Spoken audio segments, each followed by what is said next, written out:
Na última sexta-feira, 14 de julho, o Grupo de Trabalho de Revisão da Regulação analisou as propostas da ANAPAR, Associação Nacional dos Participantes de Fundos de Pensão, sobre suspensão das contribuições extraordinárias em favor dos fundos e dos protocolos de retirada de patrocínio, além do adiamento de equacionamento dos déficits referentes a 2021 e 2022. Na próxima quinta-feira, dia 27, o grupo voltará a se reunir para concluir a minuta das propostas a serem encaminhadas ao Conselho Nacional de Previdência Complementar para deliberação, que poderá ser feita na primeira semana do próximo mês de agosto. Considerando os impactos dessas decisões aos participantes e assistido dos fundos de pensão, sobretudo nossos colegas da Fundação dos Economiários Federais, FUNCEF, os diretores eleitos Jair Ferreira, da Diretoria de Benefícios, e Rogério Vida, diretor de Administração e Controladoria, se propuseram aprofundar as discussões e esclarecer dúvidas dos colegas em mais um Debatendo FUNCEF em 15 minutos. Diretor Jair, sobre a suspensão temporária das contribuições extraordinárias a título de equacionamento dos planos de benefício, a proposta prevê a possibilidade de as entidades fechadas de previdência complementar interromperem o recolhimento mensal de responsabilidade dos participantes, assistidos e patrocinadora, até pela metade, considerando a resolução CNPC 30 e observando a segurança jurídica e os indicadores de liquidez e solvência dos planos. A Previc estima que a proposta beneficiará até 1,14 milhão de participantes e assistidos de 85 entidades aptas a aderir, além de 493 patrocinadores beneficiados. Como você avalia esta aplicação na FUNCEF, Jair? Esse assunto de equacionamento, contribuição extraordinária, ele é um tema muito importante, né, para a gente, é um tema muito caro para os participantes, né, que tem causado dificuldades para as pessoas. Então, toda tentativa de buscar uma solução, ela é sempre válida. Os debates que estão sendo feitos no âmbito da Previc, nesse grupo de trabalho e tal, essa sugestão de suspensão, isso tudo ainda está em debate, né? Na nossa visão, essa suspensão, não sei se seria a melhor alternativa, porque isso vai depender de solvência, vai depender de como que estão os planos. Então, é preferível que você encontre uma alternativa e você reduz um percentual, mas não é isso ainda que está colocado, né? Porque se você apenas suspende, daqui 6 meses ou daqui 1 ano, quando você volta, você tem a volta, os valores e mais o juro que rendeu, qual a despesa que deu daqui até lá. Então, é um assunto muito importante que a gente não tem ainda essa definição. Uma das possibilidades é você, enquanto Previc, enquanto órgão regulador, definir, né, a possibilidade da suspensão, e aí fica a cargo, né, de cada fundo avaliar a sua situação. Eu acho que essa talvez, Heitor, seja uma das melhores alternativas, considerando o nosso quadro aqui na FUNCEF. Mas tudo isso ainda é momento de discussão, não tem uma definição ainda.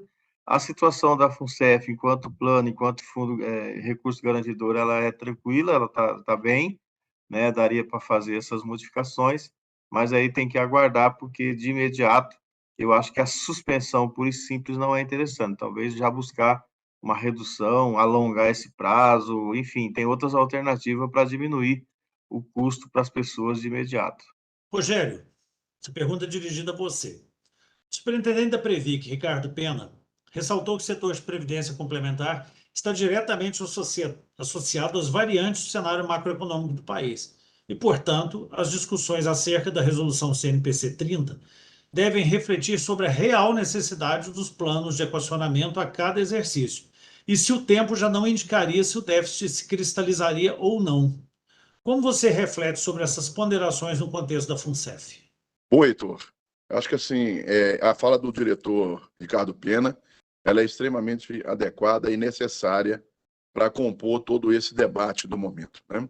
Nós sabemos que o setor de previdência privada e previdência complementar, sobretudo previdência complementar, ele vem, ao longo dos últimos anos, enfrentando alguns problemas no que se refere a legislações, regramentos, que vêm apontando para um caminho que vai abrindo muito as portas até para o setor privado para atuação nesse processo. E nós, que somos hoje diretores da FUNCEF, mas que conhecemos o setor de previdência complementar, sobretudo na previdência complementar das empresas públicas, sabemos da importância desse direito, dessa conquista para a manutenção da qualidade de vida e do padrão de renda dos participantes no pós-emprego. Essa questão de inflação, questão macroeconômica, ela é muito importante, sobretudo para a sobrevivência dos planos.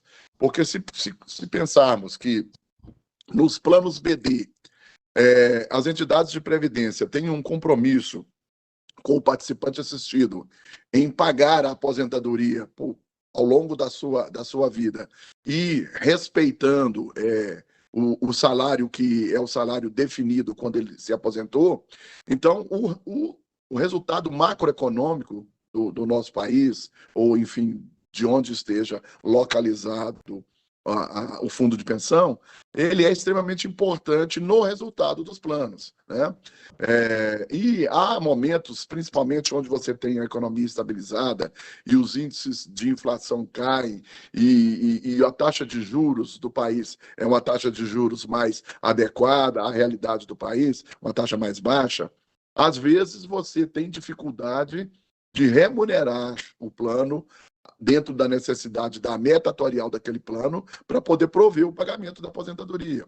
Então, você vai tendo que recorrer a outros tipos de investimento, a outras classes de investimento, às vezes a renda variável, né, dentro das suas várias opções de investimento, para que você possa gerar. E na medida em que você busca a renda variável para gerar superávit e suprir o que eventualmente a renda fixa não consegue remunerar, você tem que analisar também a estrutura do plano, o tempo do plano, a existência do plano, se ele é um plano mais maduro, se ele é um plano novo, para suportar aquele tipo de classe de investimento adquirida.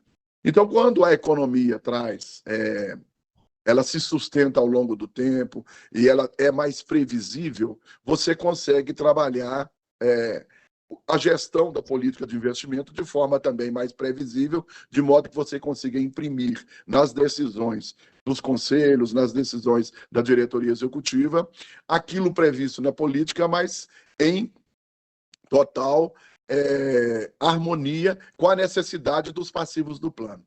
Então, toda vez que se faz um regramento da Previdência Complementar, este é um contexto em que sempre virá à tona e até mesmo os prazos, né, para evocacionamento. Quando você trata, por exemplo, da CNPC 30, ela traz um modelo, né, e um regramento para o equacionamento que estabelece uma linha de solvência e, a partir de um eventual déficit, extrapolar aquela linha de solvência que tem a ver com a duração do plano, que tem a ver com a taxa de juros, etc. Na medida em que você faz aquele cálculo e você tem uma linha d'água que permite um déficit que não vai ser equacionado, todo esse contexto dentro desse risco que está ali sendo administrado, ele vai depender da decisão da política de investimento, ele vai depender da gestão do passivo e vai depender do contexto macroeconômico. Então, quando você tem, igual o Jair respondeu há pouco aí sobre a questão aí, essa proposta de suspensão, não se trabalha na Previdência Complementar, e mesmo na Previdência Comum, não se trabalha um ou outro item isolado. Todo esse arcabouço de informação e de prováveis ocorrências dentro da macroeconomia, dentro do regramento da Previdência, ele precisa ser analisado para que se trabalhe a segurança do plano, a tranquilidade do participante no longo tempo. Então, essa é uma situação que a gente tem para poder analisar, e eu acho que está sendo feito, né, com muito cuidado, muito critério, dentro dos grupos de trabalho, não só o da Previc, como também o que foi estabelecido aí do Ministério da Previdência. Rogério, obrigado pela resposta. Tenho mais uma pergunta a você. A resolução sugere o prazo de até o final de 2024 para elaborar e aprovar o plano de equacionamento referente ao déficit acumulado de 2021 e 2022. Mas os resultados da FUNCEF não exigem novos planos de equacionamento até o momento, correto? De fato, Heitor. Na realidade, a CNPC 30, que trata do modelo hoje adotado para equacionamento, conforme eu falei rapidamente na questão anterior, ele prevê uma fórmula matemática que leva em consideração a duration do plano, leva em consideração o volume de recursos que aquele plano tem. A partir da aplicação dessa fórmula matemática, você cria um teto, né, limite, que você pode, estando dentro desse teto limite, até o teto limite, você pode eventualmente administrar e gerir déficits sem o referido equacionamento. Isso não tem um tempo de limitação, e sim a linha d'água, né? A linha da solvência, chamada linha da solvência. Então, a questão aí do plano que se cita, plano 2021 e 2022, equacionamento específico desses 2 anos, tem a ver com uma questão de um regulamento da CNPC que foi editado referente aos 2 anos de pandemia, que foram tratados nesse regulamento de forma diferenciada. Em determinados fundos, eles precisaram recorrer a esse regulamento, porque foi específico o caso do déficit gerado naqueles anos. Mas o que interessa é que o déficit, ele sendo regulamentado ao longo do tempo e obedecendo a linha de solvência, ele estaria, então, sendo administrado de forma adequada. No caso da FUNCEF, nós não tivemos essa situação, né? Nós não temos a necessidade de equacionamento de 2017 para cá, em que pese carregamos um déficit, é um déficit que nos preocupa e que a gente precisa estar atento a ele. Ainda é cedo para falarmos em déficit neste ano, já existem preocupações, eu tenho visitado em vários estados reuniões com participantes, seja ativos e aposentados, e é um tema recorrente, essa preocupação, e ela precisa ser recorrente mesmo, né? As pessoas estão pagando equacionamento e não suportam mais, dentro do seu orçamento, um novo equacionamento. A nossa luta aqui na FUNCEF, a minha, do Jair, do Ricardo, da Leni, vai ser sempre no sentido de buscar minimizar isso e até reverter esse quadro. A gente ainda tem um momento em que, na renda variável, estamos enfrentando ainda algumas adversidades. Apesar de que o Ibovespa e os índices, os papéis de renda variável, no mês de junho, tiveram um comportamento bem diferente, que isso, inclusive, impactará positivamente o nosso balanço do primeiro semestre, mas ainda há um momento em que a gente se preocupa com esse sobe e desce do Ibovespa. Então, é importante lembrar que a gente tendo, então, esse limite, hoje há uma distância ainda razoável dessa limitação, o que nos permite acreditar que não teremos até dentro desse ano novo equacionamento, salvo se houver aí alguma coisa que esteja fora de controle ou uma eventual queda brusca de ações como a Vale, por exemplo, que já está, né, bem abaixo das suas expectativas e dos índices de renda variável. Mas a nossa expectativa e o que se vê nas análises econômico-financeiras do país é que, sim, a Bolsa está descontada e tem um espaço ainda para crescer a sua pontuação, e que a Vale tem estado dos menores valores e que tem espaço para subir. Então, em ocorrendo tudo da forma que está preconizado e esperado, não acreditamos em um novo equacionamento da FUNCEF, permitindo assim que a gente continue em busca da reversão desse déficit não equacionado, mas com uma certa tranquilidade de não trazermos para o participante ou assistido esse novo déficit. Há 45 requerimentos de retirada de patrocínio protocolados na Previc, que afetam 51 mil participantes e assistidos e envolvem 26 bilhões em reservas financeiras. Quanto à suspensão desses protocolos, a proposta visa interrompê-los temporariamente até que se discuta e aprimore regras que protejam os participantes e assistidos, respeitem seus direitos adquiridos e mantenham seus planos, visto a possibilidade de extinção e até mesmo portabilidade a outras entidades. Diretor Jair, como você avalia esta possibilidade na FUNCEF? Olha, a retirada de patrocínio é um instrumento legal, né? Consta na legislação, né? Até porque quando a empresa fecha ou você vende, ela se junta, tem essa possibilidade, né? Então, esse é um assunto que está regrado já, né? Na Lei 108, 109.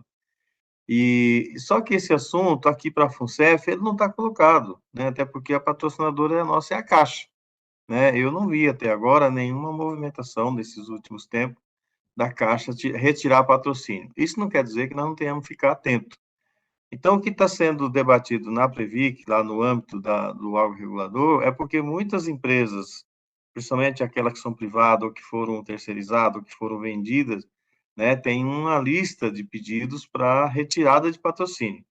Preocupação nossa, e acho que tem que ser uma preocupação de todos nós, quando ocorrer isso, a empresa, o empresário lá que for o dono da empresa, ele precisa garantir, deixar as reservas, né? Ou seja, você respeitar o direito adquirido dos participantes, porque muitas vezes as empresas querem se livrar do passivo, querem se livrar de um custo, alguns chamado pós-emprego, e aí ele sai cortando tudo. Isso a gente não deve, a gente não concorda com isso enquanto trabalhador, enquanto participante aqui, porque você fez lá 30 anos de contribuição. Lá na reta final, alguém disse que não vai ser mais o patrocinador.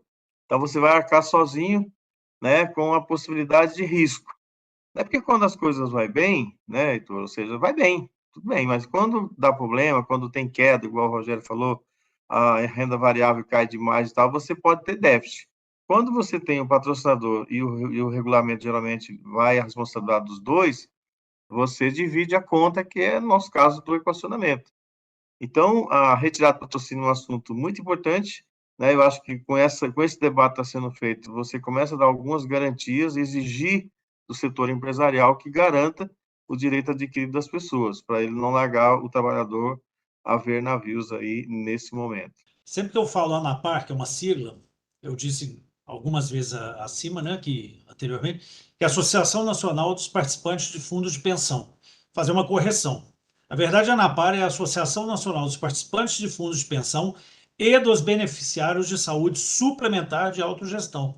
É bom deixar isso claro, porque as pessoas às vezes não conhecem a fundo a ANAPAR e pensam que ela trata apenas de fundo de pensão. E quando eu digo qual é o nome inteiro, quando fala também dos beneficiários de saúde suplementar de autogestão, é para que os participantes de fundos de pensão e beneficiários de plano de saúde conheçam a real importância em se associar à ANAPAR e façam isso, por favor. Então, a pergunta que eu faço para o diretor Jair. A ANAPAR propõe o pagamento de pedágio pela patrocinadora que se retirar ao fundo de pensão, por romper um contrato de modo unilateral.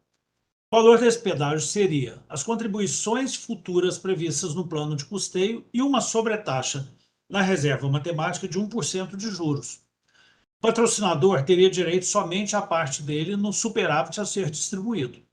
Além disso, por não haver entendimento da individualização de reservas dos planos de benefício definido, que reduz o benefício participante, o patrocinador teria de assegurar sua vitaliciedade.